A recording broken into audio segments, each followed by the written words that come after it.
To Howard Hughes, this film, called The Conqueror, was his final masterpiece. A would-be epic, a total farce. If I could describe The Conqueror in one word: unfortunate. Ridiculous. I've heard that it's a terrible movie. The Conqueror has been called one of the worst films of the 1950s, if not of all time. You know, my dad playing Genghis Khan, are you serious? I remember watching it and just thinking, this is the cheesiest movie I've ever seen. I feel this Tartar woman is for me. My blood says take her.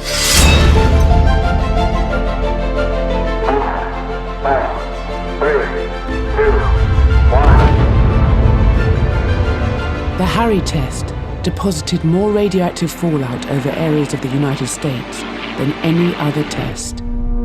A new term, fallout, has occupied citizens and the press. There has been some exaggeration, says the Atomic Energy Commission. The tests do not produce dangerous fallout. When we moved to St. George, we heard all about the Conqueror being here and how the stars were here. My dad, what's he doing this week? Well, he's going to Utah and he's going to be in, he's doing a film called The Conqueror, okay. Living in St. George in the 50s and 60s was magical. It was a dream for me. Of the 220 people who were constantly on location shooting in Utah, that 90 or 91 came down with cancer. How many tests do you have to do before you know what the consequences are? Why did they keep doing it?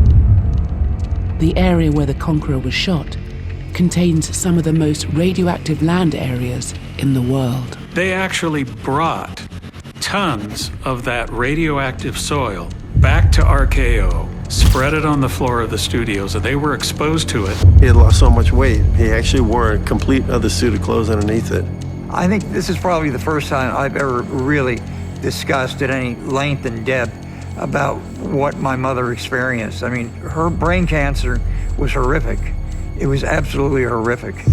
Why, Mr. Hughes, did you watch this film over and over, as if searching for an answer, a reason? Our youngest child, Bethany, was just a beautiful, delightful child. I'm done. I am going to shout it from the rooftops. I'm not going to be silent anymore.